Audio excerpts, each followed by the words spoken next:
Well, we've got our second major battle, this time in the West.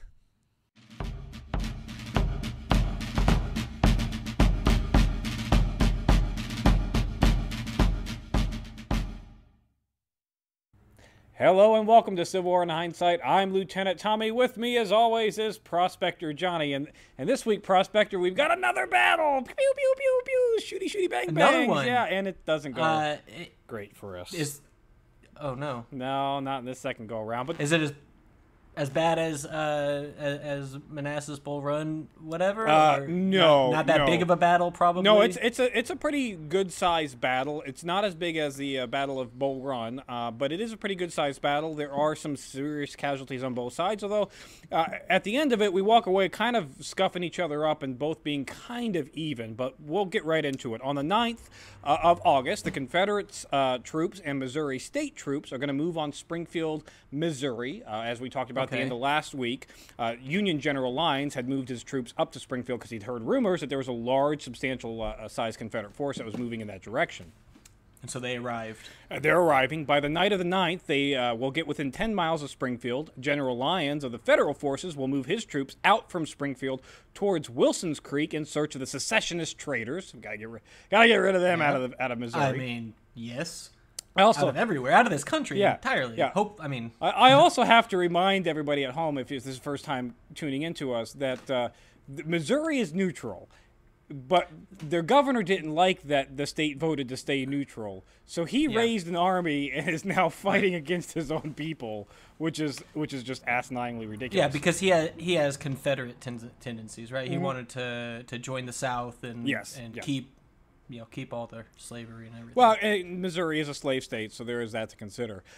Little thing. At the dawn's early light of the 10th, Johnny, General Lyons will lead his 5,430 men against Confederate forces and Missouri militia forces of 12,120 under Major General Sterling Price for the militia, Major General Ben McCullough, and Major General Nicholas Pierce, who's I believe in overall command of all these forces. All right, so we were marching in 5,000 people to attack a force of a defending force of 12,000. Sort of. Yes, they're on their way to attack Springfield. General Lyons is hoping that he can get them with their pants down, catch them by surprise, and get them a little early. And the element of surprise will give him an advantage. That's his thought. Well, that's fair. I mean, you're not going to attack people when you're outnumbered 2-1 unless you have some sort of plan. That seems at least somewhat reasonable. His plan, and this is going to be the first major battle in the Western Front, his plan here is that he's going to split his forces. He's going to send the German forces under General Sigel around to the flank, the rear end of the Confederate forces, and hit them from behind. And at the same time, he's going to hit the Confederate forces at their high ground in hopes that this will be a simultaneous attack. And it'll just disorient the Confederates, and they'll scatter them off into the woods. Right, yeah, kind of split them, attacking from multiple sides, and you're hoping for chaos and fear. Yes, essentially. The problem with this move is by splitting his troops like that, he is going to put his two armies now outside of communication with each other. They're not there's no line of sight. There's no telegraphs. You can't send a runner through the enemy lines. Yeah. So the minute that they move in this position, they're outside of communication. So if their flag guard doesn't do any good if they're out of line sight. So if one of the armies retreats or gets decimated, the other army doesn't know and is going to be left on their own, and then eventually going to also get destroyed, decimated. Sigel is going to draw the first blood in this battle of the Battle of Wilson's Creek. So he's going to draw the first blood. Okay. He's going to attack Confederate cavalry right in their rear, and it's going to be successful. He's going to push them with his artillery at Sharp's Farm. After pushing the Confederate cavalry out of Sharp's Farm, he is going to fail to pursue them any farther than Skegg's Branch, thinking that, all right, they're routed, good to go. He's also going to fail to set up any kind of pickets, and he's going to leave his entire left flank completely and totally exposed to counterattack. So what was the point of anything that he did? He got him kind of running and then just stopped and was like, well, job over, I guess. We're done here. And hoping that, I'm guessing hoping that the other army was as successful in doing the same thing? Yeah. Or, what? Well, you got to remember, Johnny, that Sigel is he's the German who fired into the unarmed Confederate troops way back a few months ago. So his concept of war and tactics doesn't seem like just the best.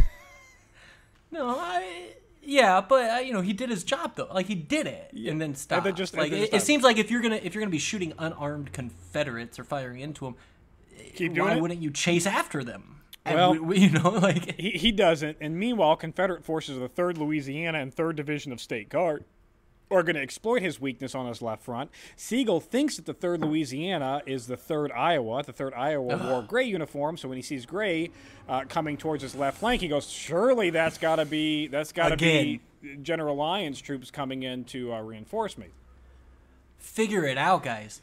Get out of gray. Yep. So what are we doing up in the north? So Sigel, he does not open fire on the Louisiana boys until they're point blank range, firing at them into their flank, and at that point, that's the end of it. That's too late. Sigel's troops are decimated, they are routed, and they run off into the wilderness. Fair enough. Ne'er to be seen again for this battle. Okay. They didn't all abandon the army. Just for this battle. Not a bunch of deserters. They just left the battle. So what ended up happening was the exact opposite of what we wanted. We wanted to send them running. We went running instead. That's great. Okay. So General Lyons is now left to his own. While all this is going on, he's going to strike at the Confederate camps on their high ground, which will become known as Bloody Hill. He is successful. He disperses the Confederate forces. Complete and total surprise. They're drinking their morning coffee. They're eating their eggs, and oh shit, a whole bunch of Union guys, and they hightail it and run. Okay, so both ends of it worked at the start. Yes. Yeah. And then Sigel failed to pursue. Then what? Now General Lyons does pursue, but he is going to be held at bay by Confederate Pulaski, Arkansas battery that was able to unlimber in time, turn the guns on the Union forces, and put up enough artillery fire that it prevents Lyons from continuing to push the advance. Unlimber, I assume that they just got it out the wagon. Yes, yeah. That's what unlimber means. Yep. So General Lyons is forced to retreat back to the high grounds on Bloody Hill and dig in and wait and see what happens. At least he has a high ground there. He does have the high ground.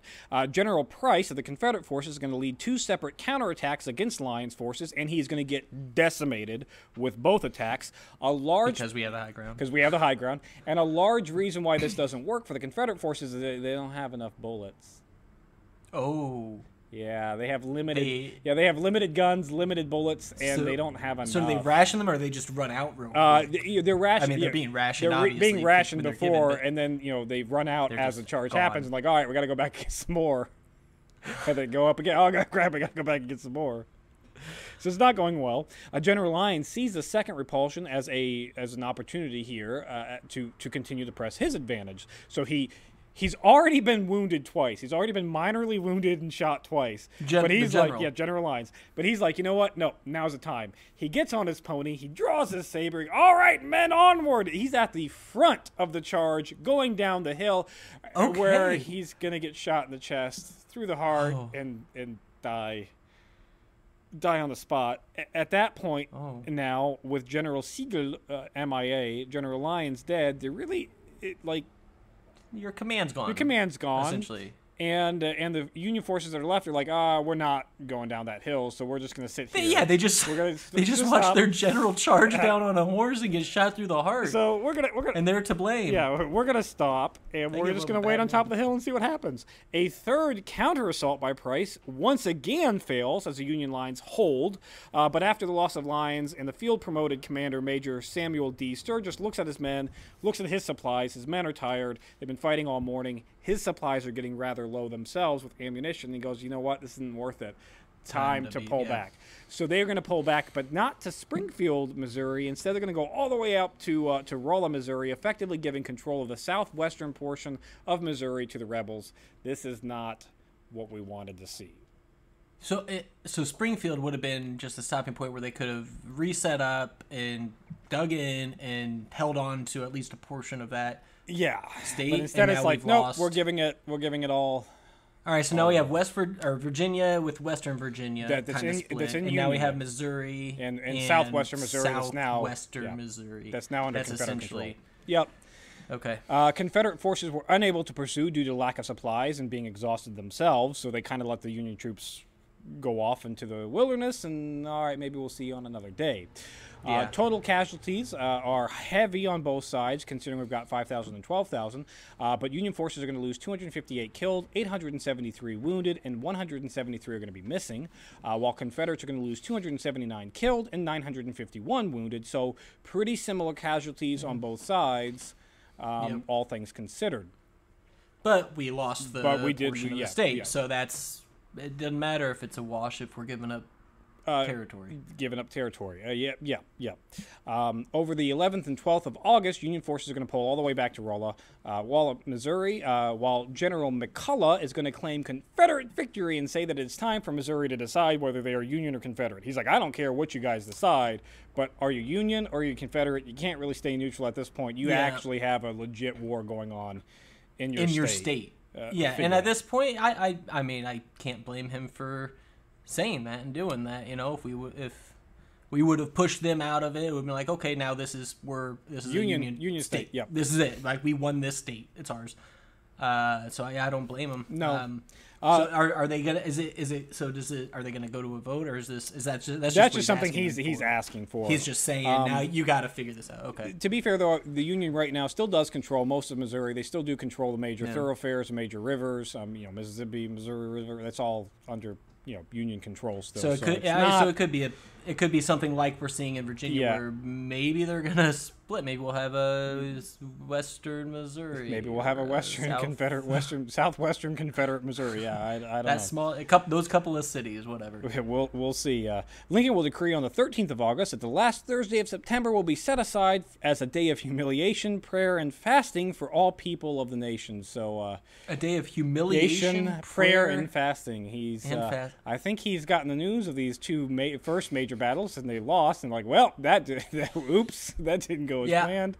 You should all be humiliated and pray, and then also you don't get to eat. Just no eating for that day. Not for you. You didn't earn that. It's kind of the opposite of Thanksgiving. This is an anti-Thanksgiving day. On the 14th of August, Major General John Charles Fremont will declare martial law in St. Louis and suppress two pro-Southern newspapers when he declares martial law. Really not sure how I feel. Gosh, that's tough about this, right? Not sure how I feel about that. Wrong thing to do, but kind of agrees with what I feel. I mean, so it's freedom of speech and freedom of the press. Yeah, we're shitting on that, but at the same time, I don't like the Dirty Rebels, so I don't know how I feel about this. I also don't know how I feel about the 79th New York Regiment mutinying today on the 14th and refusing to obey orders as they requested a furlough that was denied. And they're like, well, if you're going to deny a furlough, we're not going to do what you want us to do. So we're just going to sit. They're in D.C., though, so it's not like they're striking. They're not a combat. They're not in a combat position as of right now. But still, you don't want that mentality to spread in other areas to be like, yeah, you know what, we could do that. Especially not like now. This is we just started. Pretty early to be doing this. And we've learned that it's not going to be quick. We've lost the two first major battles. Yeah, this ain't going to be quick. It's not getting over quick. No. This is going to be a long one. So settle in, and now we got people going on strike. The 79th New York is going to be put under guard, and several of the mutiny leaders are going to be arrested. Again, not sure how I feel about that, though, either. We are arresting our own people just because they wanted, hey, can we have a break? 15-minute break? Oh, was that it, Tommy, or were they refusing to do the thing that they were enlisted? All right, I get you. I'm sorry. And Johnny, at some point you gotta draw the line. You need an army here. Yeah, and if your army's gonna be like, oh, just because I didn't get a vacation, I'm not gonna fight. Yeah, it's a problem. I get you. And they'll get their break in jail. It works out for everybody. They get their break in jail. Three hots and a cot. In this awful week, Johnny's going to end on the 15th with Federal Brigadier General Robert Anderson. You might remember Anderson. He's the overall commander at Fort Sumter when all that was going on. Yeah. He's going to be named commander of the Department of the Cumberland, which is the military units that are going to be operating on that proposed expedition into Tennessee. So best. Gotcha. Through Kentucky. Yeah, through Kentucky. So best of luck to you, Mr. Anderson, when you get your army all finally built up and get into Tennessee and secure Tennessee for us.